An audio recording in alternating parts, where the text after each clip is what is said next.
या जिल्ह्यातल्या बांधवांच्या वतीनं गडाच्या सूचनेप्रमाणे प्रचंड तयारी केली। मी तर ते ऐकून भारावून गेलो आणि पूर्ण महाराष्ट्रसुद्धा हे निवेदन ऐकून भारावून जाणार आहे। कारण पार्किंगची 4-5 एकरमध्ये व्यवस्था केली, ग्राउंड सभेचं 4-5 एकर आहे, हे पण तयारी केली। 100 पोते 150 पोते साखर म्हणजे महाप्रसादासाठी लोकांची व्यवस्था केली, पाण्याची पण पूर्ण व्यवस्था केली, महिलांच्या टॉयलेटांची पण केली, कोणी काही आजारी पडू नये, वेळेवर काही अडचण येऊ नये म्हणून हॉस्पिटलची पण उभारणी केली, पाण्याच्या टँकरची व्यवस्था केली।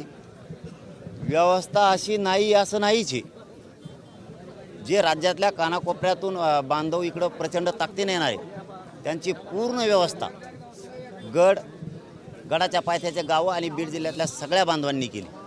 आता सगळ्याला आनंद आहे किंवा प्रत्येकजण आज वाट बघतोय, आता दसरा कोणत्या दिवशी लवकर येतोय, कसा जवळ येईल असा प्रत्येकजण आता वाट बघायला लागला आहे। खूप प्रचंड मोठी व्यवस्था केली आणि अशी अप्रतिम व्यवस्था जी आमच्याकडून तिथं काही काटकसर राहिली होती आंतरवालीच्या कार्यक्रमाच्या वेळेस इथं ती सगळी भरून निघाली।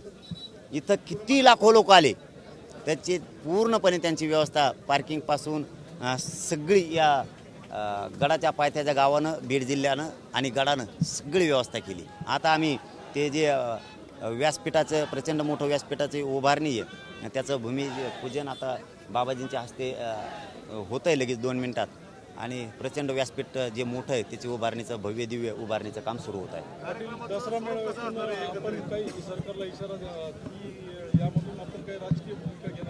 नाही, गडावरून नाही, तिथे वेगळी आमची फाईट तिकडं होणार।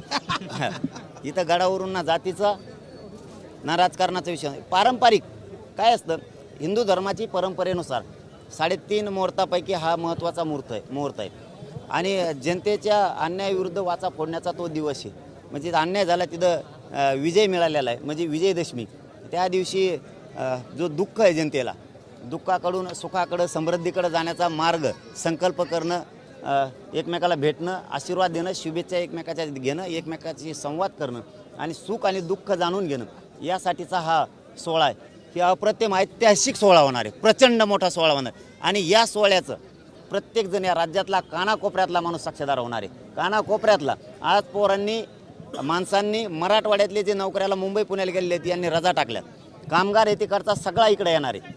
म्हणजे सगळ्याच विभागातल्या महाराष्ट्रातल्या, पश्चिम महाराष्ट्र असू द्या, कोकण असू द्या, मुंबई असू द्या, विदर्भ असू द्या, खानदेश असू द्या, सगळे बांधव आज या दसरा मेळाव्याला नारायणगडावरती येणार आहे प्रचंड संख्येनं। मुस्लिम समाज बांधव देखील या दसरा मेळाव्याला उपस्थित राहणार आहेत। आज बीडमध्ये बैठक देखील होते त्या संदर्भात काय सांगाल? मुस्लिम समाजच कमवून सगळेच येणार इथं, गड सगळ्याच येणार, इथं काय संबंधच नाही।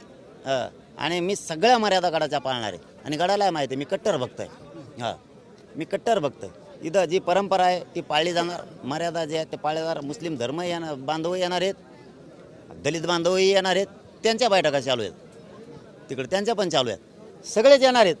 12 बलुतेदार येणार आहेत, 18 पगड येणार आहेत, ओबीसी बांधव येणार आहेत, सगळे। इथं काय संबंध आहे?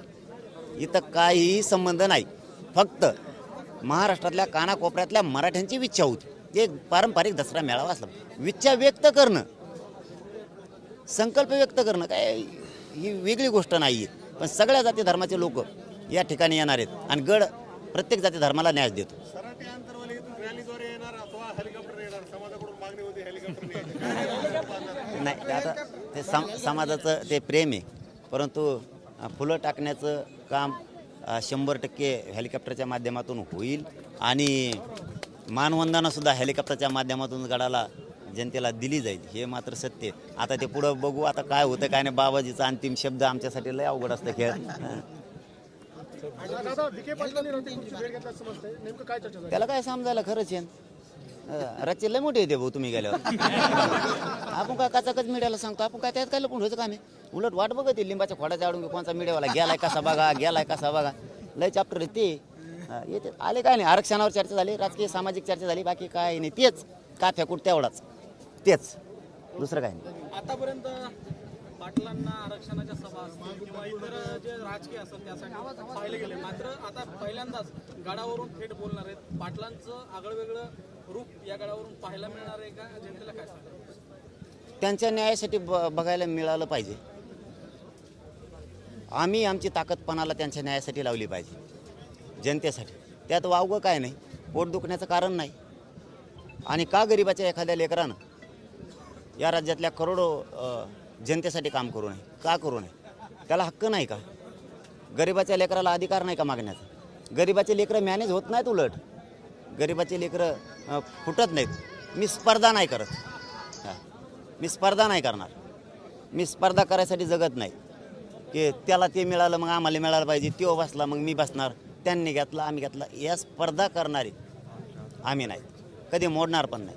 फक्त उद्देश होता सगळ्यांचा की राजकीय मेळावे होत आहेत, सुस्वार्थासाठी पण होत आहेत, पण एक सामाजिक या राज्यात परंपरेचा कुठंही होत नाही.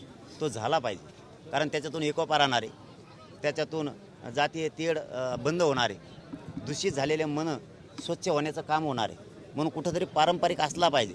म्हणून तो विडा एक गरिबाच्या पोरानं, या गडाच्या भक्तानं, या गरीब जिल्ह्यातल्या जनतेनं, या गरीब राज्यातल्या जनतेनं हा विडा उचलला स्वतःच्या खांद्यावरती. आज शेकडो गाव गडाच्या पायथ्याचे रात्रंदिवस झटताय.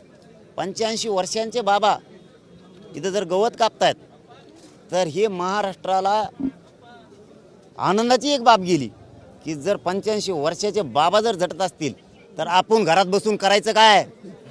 हे राज्य म्हणायला लागले त्या दिवसापासून. एक बाबा, जे बाबा मांडी घालून गवत कापितात की त्यांना गुडघ्यावरती त्रास होतो, त्यांच्या अंगात शक्ती नाही आहे. मग इतके बाबा, 85 वर्षाचे बाबा जर तिथं सेवेत उतरले असतील दसरा मेळाव्यासाठी, तर आपण धडधाकट तरुण आहेत, आपण जनता आहेत, आपण महिला आहेत, आपण का घरी बसायचं? आपण का गडावर जायचं नाही? ही चर्चा त्या दिवसापासून राज्यात सुरू झाली. आणि राज्यातल्या कानाकोपऱ्यातले तुम्हाला दसऱ्याच्या दिवशी गडावरती लोक दिसणार आहेत. फक्त तुम्ही लवकर या.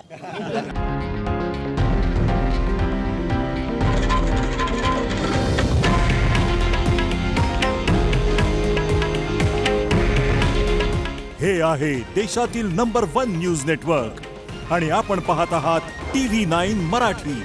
काळजी तुमची, हित महाराष्ट्राचं.